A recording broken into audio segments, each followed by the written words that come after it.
Hello again and welcome to The Luxury of Choice, a B2B technical sales and business podcast brought to you by the training team at George James Limited.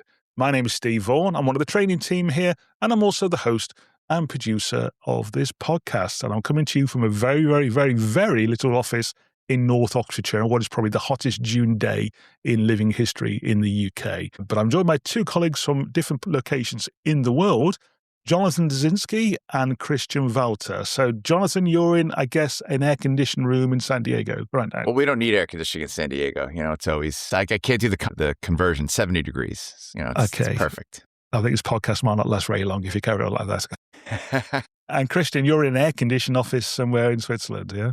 In Switzerland, but it's unbelievably hot in Switzerland. It's unseasonably hot, and we're struggling. You know, the sleep at night is not so easy. And tell me, but you know, luckily we have the lake nearby, so whenever we need to cool down, we can jump into the lake. So that's the only saving grace, really. Be careful if you are listening, by the way, if you jump into lakes and water, do it safely, of course. But I won't be doing that. Not in this part of the world. The nearest thing to me is the canal. But it is crazy how much temperature affects your sleep. It does. To me, it's unbelievable. Like as soon as it gets hot here, it's like, oh, why am I awake? Why did I not sleep well last night? Yeah, completely. We've got an owl actually outside our window. Woke me up incredibly. An owl hooting. Yeah, well, that's cool. Yeah, that's cool. Yeah. I love the greeting of the owl. It was great. Yeah, it kept me awake. But don't get me started. You know, otherwise I bore you with my ornithology. I love it. Well, that's another podcast for another day, Christian. Absolutely. What are we going to talk about today? It might seem a strange topic for a training team to address, but we're going to go there because I think something that comes up often when we're discussing training with potential customers and also people who've already booked training with us. And that's why does some sales training not stick? You know, why doesn't it necessarily achieve the end result? I'm not saying all sales training does, but sometimes it can be, I think, a fact that the investment in the training doesn't necessarily have the desired outcome in terms of the results for the team. So good topic to talk about. Both of you have got strong background in this, I know, from your own training and your own careers. So we're looking forward to knocking this one around, both of you. So right from the get-go, first of all, Jonathan, in terms of why people buy training, why do companies buy sales training? Thankfully they do, it keeps us in a job, but why do companies buy sales training first and foremost? It's, you know, they've done some kind of needs analysis. They see some kind of gaps in skills or processes. And they're going to bring someone in that's going to, you know, hopefully help them, you know, up-level their team into, you know, being more skillful or really being smooth throughout certain processes. I mean, when I was in Enablement, that's all we looked for. It was like, where's our gaps and where could certain people, you know, fill these gaps? Sure. So I guess the first part of any training really is identifying what the training is going to be about, Christian, really, and what will be. Yes, and that's also a very important part of the pre-discussion to decide, you know, where exactly is the team maybe lacking or skills lacking, where can we help? And typically that's done in a discussion with the sales manager and we go through their daily life and what is going well and maybe where they need some help with. And ultimately the customer buys training because they want to see results. They want to see an improvement in performance. They want to reach higher revenue targets. They want to give less discounts. There is a clear return on investment also in our business. Well, there should be. People are looking for. Yeah, sure. So I guess the first thing to address and really is that training has to be good. You know, it has to be well delivered, professional. I mean, all the things you'd expect a training company to be. I've been on some shockers myself in years gone by. I mean, I'll tell you, like it's one of the things like I think of when I think of like how do you get training to stick? You know, I've been in sales for 20 years. I've been through dozens and dozens of these training things besides delivering and building my own. And this was the first thing that I thought about was it's that foundation. Like, was the training itself good, right? Was it delivered in a way that was impactful? Was it delivered in a way where it was like, oh, wow, this actually means something to me? Because I've been through trainings where I'm just like, why am I here? And then I've also been through trainings where I'm like, oh my God, all of this is relevant. I can't wait to go out and use it the next day. Sure. and I know I can speak for myself, but I know I can speak for George and Trading, like we're in the latter. We do these things that are impactful with engaging and, inspiring to people. But that's the foundation, there's another right? reason for that as well. So honestly, sorry for interrupting. There's No, go another ahead. reason for that. And it is because we've been there, walked in the footsteps of the salespeople, of the sales managers. So we know what the challenges are, and it is relevant. People believe us because we've actually sold in this industry, and we have our track record. Because Christian, you bring up a great point. It's about relevance, right? I've been through sales trainings where people who were delivering it were not even salespeople ever in their career. But then I've been through presentation skills training by a communications expert, right? And now all of a sudden, here's a communications expert teaching you about presentation skills. And it's just a different kind of switch that I think turns on, especially, when we go out, as you said, we've done these things. But that's the foundation, right? I mean, hey, regardless, right? You've been through sales training. You're going to learn some things. There's going to be some tidbits that come out. But to me, it's all about what happens. Even if the training's great, it's not easy to make it stick. I went on some leadership trainings with an absolutely great guy, a Canadian ice hockey coach who has a really deep leadership strategy and approach, and makes you really change your outlook on life. But it's not easy to stick with it, because life happens after the training. Everyday life happens. You need to do reports, you need to do your CRM, you need to do whatever, and it's all a distraction from what you've learned on the course. So I think you're getting into the core of this topic. Really, I'm not going to do it now because it'd be hotter than the center of the sun. But I went up into my attic right now. I could find folders and manuals from training courses that I went on 25 years ago. I've still got them, and I could go up there and dust them off and blow the cobwebs off them and think, hey, this was really good stuff. I didn't do anything with it. And that's not acceptable. We can't afford that. Yeah. Training comes is down to that is behavior investment. change, right, Steve? I mean, what we're trying to do is change behaviors. And a lot of people will come in with their own set of beliefs or set of ways of going about doing things. Now, you can have an amazing training where people are like, oh my God, this is great. I want to implement this. But our natural instinct is to fall right back into kind of what we've done, which is where, as human beings and as adult learners, repetition comes in, reinforcement comes in. I mean, I don't know how relevant this is anymore, but when I first went through sales training, it was somebody needs to hear something 3 to 5 times before it starts to stick in their head, right? So cool that we're with people for 2 days, but that's one time or maybe twice that they're kind of hearing a concept. It's all about what happens next. There's this fantastic little book, I think it's an air quote business type book, called Atomic Habits. And in there, basically, it's all about the psychology of sticking with something. In this case, maybe it's you want to lose some weight, or you want to do some exercise for your back, or you want to eat healthier, or you want to, I don't know, brush your teeth more regularly, or whatever it may be. And how can you make it happen? And the idea is to break it down into really, really small tasks, just 5 push-ups a day. Bite-sized chunks. That's a lot easier to do than 50 push-ups a day. And then in there, it also says, the improvement, you have the interest dividend, because if you get better 1% every day, it makes a huge difference after 1 year.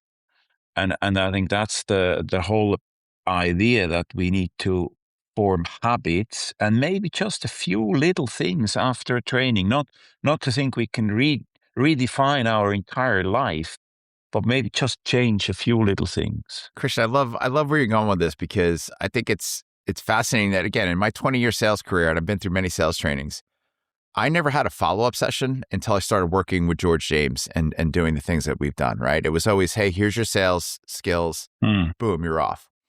As you all know, even through our trainings, we do follow-up sessions. But those follow-up sessions are exactly what you talked about. You work with management, you figure out what's that most important bite-sized thing that they want to get.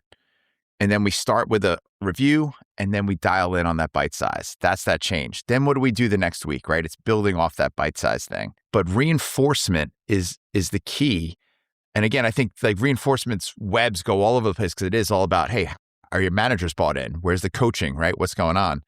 But that's the first thing, is kind of changing these habits, is how are we reinforcing this? So let's get into that then. So first of all, thanks for your thoughts so far, guys. The training has to be relevant, has to be well designed, has to be well delivered. Not too much. I think it's one of the things I sometimes struggle with. I try and put too much content into the training. I have to pare it back. But assume we've got all that bit right, and without making this a commercial break for our own training, but we can obviously reference what we do.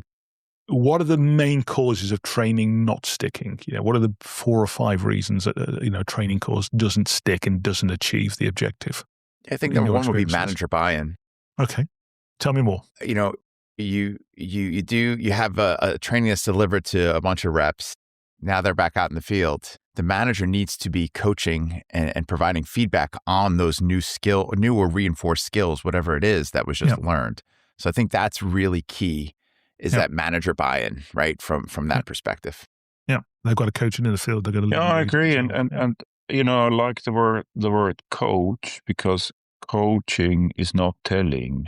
Coaching is encouraging to think, is encouraging to take responsibility and to decide what are the key levers to change the situation. And as a coaching style leader, you ask lots of questions, and the salesperson takes on the responsibility themselves. Absolutely. If you're a telling style manager, the sales guy can always say, "Oh, it didn't work, but I never expected it to work, but you told me to do it anyway, so I did." And that's not ownership, and that's not responsibility. We've covered coaching many times on this podcast, and I'm sure we will again. But I think one of the challenges in the modern world, when everybody's got so much to do and there's so much stuff coming in our inbox and workflows and whatever, that managers, when they're under pressure, just get into the habit of just telling people what to do rather than taking the time to coach, really. And if they don't coach the training and make the training come alive in the field with their team, then that's my experience, that's one of the biggest reasons training doesn't stick. That's one of the reasons we always suggest to customers that buy training from us that if the sales managers haven't had coaching training recently, that we include that as well for that reason. Yeah. So what are the other reasons then? Yeah. I think like the next thing for me, the next step is just reinforcement, right? Again, it's about having to work through and see these things multiple times. So for instance, say a new tool is delivered, right? Where you're learning how to work with XYZ sales tool. Well, are you using it, right? So where's the reinforcement around that?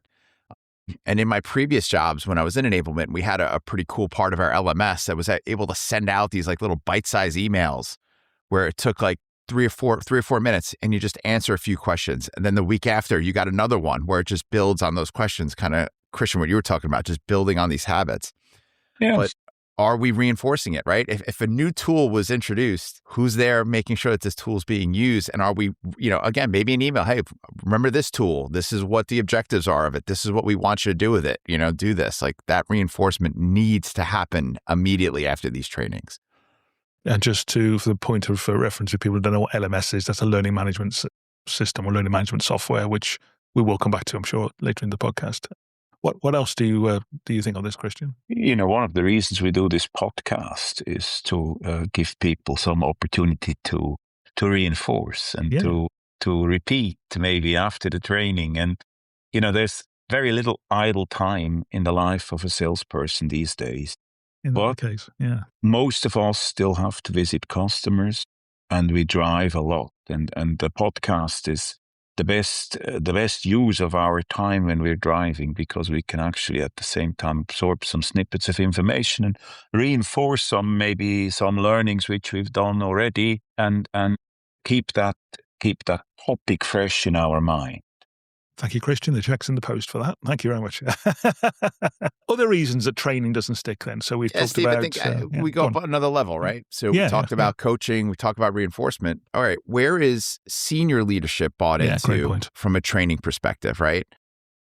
Is this a priority for senior leadership? Because in the most successful organizations that I've been a part of and worked for, when senior leadership's bought in on training, that usually trickles down to the district manager, which then trickles down to the coaching, which, is built into having somebody there to do reinforcement.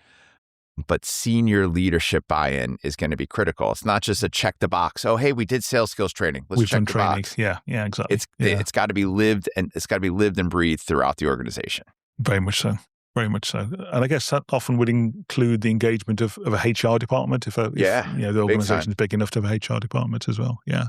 So one thing which I would also like to stress is that most of our most successful customers or some of our biggest customers also look at training as a continuous journey, and maybe one year they do more of it, and the next year maybe it's just 1 or 2 hours on the occasion of a sales meeting. And if they have new reps, they send them maybe to some open training courses so they have the same level as the rest. But it's not something you do once and then you leave the team be again. That it gets some results, but I think you can achieve much more if you look at it as an ongoing journey. Absolutely. Just come back to something you said earlier, Jonathan, about the importance of practice. And I remember one of the things I was taught when I was trying to learn cricket as a younger man. There's a phrase that practice makes perfect, but actually what I was taught was practice makes permanent as opposed to perfect. Yeah, I like that. So the more you practice something, the more embedded it becomes, really, and hopefully eventually becomes perfect as well. And of course, that's one of the reasons why we include role-playing in lots of our training. Yeah, you're absolutely right. We have a conscription military service in Switzerland, we all need to go, and you're given a rifle and you have to take it to pieces 100 times, 1,000 times, I don't know how many times, in blindfolded behind your back, and actually it builds muscle memory, and I think muscle memory never goes away. You could still give me that rifle and I know exactly what to do with it, and it happens automatically without me thinking. And so I do agree with you very much. Practice makes permanent. I think it's actually much better than practice makes perfect. Well, hopefully it's very good. It's very good. Yeah, that's what I do for the day. I do love that saying. But Steve, this brings me back to kind of where I've been in my career with having a great LMS or learning management system or software, right? The amount of practice you can build into these things where, say you did a course on objection handling, the next week you can have them record, you can provide an objection and you can have them record a 1 to 2 minute of them, handling that objection and then having people watch them or read them. With AI, there's a lot of new things where you can go back and forth now and have actually sales conversations within these role plays. But that kind of practice is key. And again, it's going to be dependent on, what kind of support and what kind of, offerings did different people or different companies have. But to me, that was the crucial part, was this reinforcement through doing some kind of video type role play or practice. Yeah, absolutely. Great points, guys. Another one for me, in terms of why I think training sometimes doesn't stick, really, is that in the modern world when we're all obsessed with KPIs and metrics and tracking everything and whatever, what do most sales teams track? What do all sales teams track? Revenue, targets, sales, that kind of thing. But sometimes when we're looking to change behavior, perhaps there are other things we should think about tracking as well. Perhaps if the training, for example, was around appointment making, or prospecting, could we track those kind of things? How many new customers people have seen, or setting goals or setting rewards are even based around those things as well. I think very quickly when we leave the classroom and the pressure's on and it's the end of the quarter and we've all got to chase the numbers, we forget to focus on the things that we say we wanted to measure and monitor in the classroom. I mean, just focus too much on revenue. Does that one ring true for you guys as well? Revenue is a consequence of the right actions. Revenue is not an activity itself. Absolutely. And I got so cross over the course of my career when people pushed, whether a sales rep achieves his target or not, at least if it's a one-off, is not a qualification of that person or not. It could be a qualification of the target as well. It could be external circumstances. So I think it's a lot better if you can measure, are they out and about? Or are they doing the good work, as we used to say? Yeah. Are they putting in the efforts? Do they send messages? Do they make phone calls? Because that eventually results in revenue. It may take a bit longer, but it will eventually result in revenue. Yeah, absolutely. Steve, you're speaking to the enablement specialist heart when they look at what what actually constitutes ROI for these things, right? Yeah, great So point. we think about, hey, we have an outlay for this skills training, or we have an outlay for this new tool. Okay, how do we figure this out? And to me, it's sure revenue, but it's exactly what Christian was talking about. It's all those underlying levels behind revenue. So, I've done negotiation trainings in the past, and then we start looking at tracking discount percentages over the next 6 months and seeing the trends of that. You do a prospecting session. Okay, let's look at a trend of how many appointments we have, how many new contacts are in your CRM, things like that. And kind of just to speak to what Christian said, I think we get so focused on revenue, but, we did after, one of my previous roles did a whole negotiation training. We looked at revenue, and there's reps who made plan, but there's one rep who was giving a 14% average discount and another rep giving an average of 4% discount. Wow. These are behaviors now that we can, so cool that you made revenue, but is it the right behavior and the right skill that we want to reinforce from this? So great points.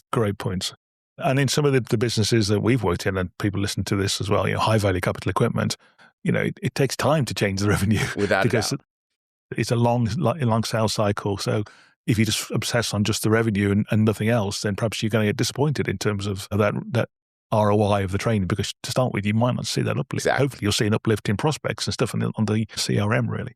So if I'm Can I steer the discussion a little bit away from the KPIs and measures and all the corporate stuff? Because I believe there are other aspects which are extremely important. Absolutely. Are the guys having fun? And that is during the training and also afterward. Are people having fun? Do they? Because when they're having fun, they're more successful. When they're more successful, they're having more fun. So it's a self-fulfilling situation. So, we really need to look into that. And I think, learnings also stick better if you get results with the learning. So we need to celebrate successes as well. And that's what I like to do on these, these online follow-up calls. I always ask the reps, who's had some success, be it with a phone call made, be it with a outreach message, be it with a, negotiation or objection handling or whatever. And I remember one guy who came to me and we looked at, my Excel tool, which helps you to decide how many prospects, how many opportunities you need to find in order to make target. It's like a mathematical model. And this guy is selling pipettes, and he realized I need to do so many opportunities every month, and he never realized. And he was struggling as a sales rep at the time. And the next year he came to me and he actually said, hey, I made the Delta Award, which is the kind of president's club of that company. And and so that was, and then of course, I celebrated with him and congratulated him. And I think that helps as well. So Christian, I love that you bring this back to the human aspect of what we do in sales, right? Or, it's just being part of a commercial team. I think we do. We get so stuck on all these metrics all the time. Oh, how many calls did you make? All right. How are you feeling about this skill, right? Are you having fun in your role? Are you enjoying what you're doing, right? But this also comes to coaching, right? Because these are things that we should be coaching too, right? And these are things that managers should be asking. How are you feeling every once in a while? It shouldn't just be, walk me through your numbers, walk me through your funnel, right? Hey, you just went through that sales training. What are you loving about it? What are you having successes with? It's just simple questioning. But you're right. We forget the human. We always forget the human, at least we put the human factor last. And I love the fact that you dialed in on that because it's so important to making this stuff stick. Many years ago, Christian, you gave me product training in the organization we both work for. And I can guarantee you, I can tell you right now, it was a lot of fun. There are many career choices people can make with the technical background that our listeners and our customers have, really. And sales isn't the easiest one by any means. Sales is hard, really, but incredibly rewarding and fun when it works. And when you leave the classroom and you try something, you try something you've learned about negotiation skills or objection handling, and it works. It's like, wow. It's fantastic, isn't it? Yeah, it's such a it's cool the hardest job in the world, but it's also the best job in the world because it has both of these aspects. Yeah, I want to one point which I would also I think it is really a good idea to schedule some soft skill training as part of your annual sales meeting. Because, I mean, what do you do in the annual sales meeting typically? You look back in the year that's just passed, you do a business review, you look at the market segments, key accounts that performed well and that didn't perform well. But actually, this is all history. It's all history. It's all in the rear view mirror. We need to look forward. What can we do to be better next year? And we can actually spend a couple of hours, maybe with the sales team, practicing a specific weakness or practicing prospecting so we get better next year. That's a great point. So, somewhere in the library of the podcast, if you go back a number of episodes, Lister, you'll find one that we did about kickoff meetings. And I think we talked a lot about that, about incorporating, a training element. Again, that wasn't a pitch from us for business. It was recommending some skills training. But as you say, so you can learn from history, but you can't change it. History's gone. It's all about what's going to happen this year. And if it makes you feel bad, there's this, you need a positive frame of reference to go out and visit customers. And if your history, maybe last year was difficult for many companies in our world, last year actually was difficult. So I hope that in the kickoff meeting in January, people didn't agonize too much over last year's figures, because the sales guys need to be optimistic, so otherwise they can't sell. Yeah, great points. So guys, if I'm a sales manager listening to this podcast now and I'm thinking about engaging some training from George James or whoever, what were the key sort of things, what key 3 or 4 things that they should think about in terms of making sure that if they do invest in training, that training actually changes behavior, has an ROI, is effective and used in the field? What 3 or 4 things would you recommend? Yeah, I think the first thing is just making sure that they've properly identified what needs to be trained or what skills, because they might have an assumption about something that's going on. It really needs to be a team that gets together and identifies kind of these gaps and where the skills are. It's got to be specific to them, not just what the manager thinks. Right point. And then the other thing just becomes is that coaching and that follow-up. But I love kind of where Christian was going. It's got to be that human kind of follow-up as well. Yeah, I love that. Yeah, and see, Jonathan, I thought just now I've been thinking, actually, to send the participant a weekly email with a few questions that triggers the brain. Actually, that, could be automated, could be whatever, but it's not necessarily only human. It's a blended approach, which can bring the best results, isn't it? Yeah, I used to call it the weekly tickle because we wanted to tickle their brain. So they would just tickle their brain with something that we did. So I love that. Yeah. I love that too. Yeah, I've got to steal that. Yeah. Weekly tickle. So any other final recommendations, guys, before we wrap this one up? Any things that, you're thinking about training, things that you must do's and mustn't do's in terms of making that training stick? Or have we covered them all? Look, first thing is to actually believe in the value of training, and there's ample evidence, that we can improve a sales team's performance with soft skill training. We can be more successful if they qualify harder, more comprehensively. Yeah. We can get more appointments if we practice prospecting and practice phone calls. We can close more deals if we practice objection handling. That there's absolute evidence in many companies in our industry and other industries as well. So the first thing is to invest, and then make a plan how to make it stick as and when you plan the training. Add 1 or 2 follow-up calls online. I'm going to do some emails, some weekly tickles in the future. There we go. Please don't call it that. I don't know. I like it. And then, maybe we didn't touch on that. I like the quizzes at the end of a training, because salespeople are competitive guys, and if it can get, so I do this. I stole that with pride as well from one of our colleagues. Fingers on the buzzer. So I bought some buzzers, and we do this fingers on the buzzer, and they love it, and it just helps to kind of keep it alive, keep the magic alive a little bit. Super points, guys. Thank you for your thoughts today on this one, guys. Just to come back to this topic of LMS, learning management systems, or software, I guess both work. It's something that we're working on right now. So myself and my colleague Jonathan Cooper, in conjunction with all the training team, we've been working on developing a whole suite of learning on demand content. And just to put it in context, it's never going to be to replace classroom, face-to-face training. That's what we do. But as I think we've got across on this podcast now, the importance of having that feedback follow-up mechanism is so important.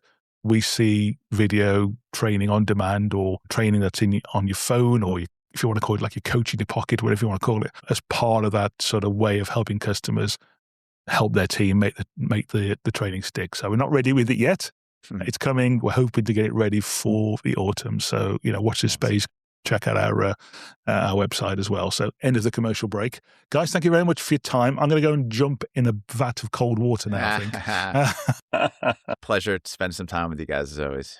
As always. And well done for not mentioning the Soccer World Cup as well, all three of us. We've not got that far, Zoe. If you've enjoyed this one, dear listener, don't forget to give us a review on Apple or Spotify. It does help us in weird and wonderful ways. And of course, if you're interested in coming on the podcast as a guest, or you've got ideas for future topics for the podcast, then of course you can contact any of us directly through LinkedIn, email, whatever means you want to use, and we'd be delighted to hear from you.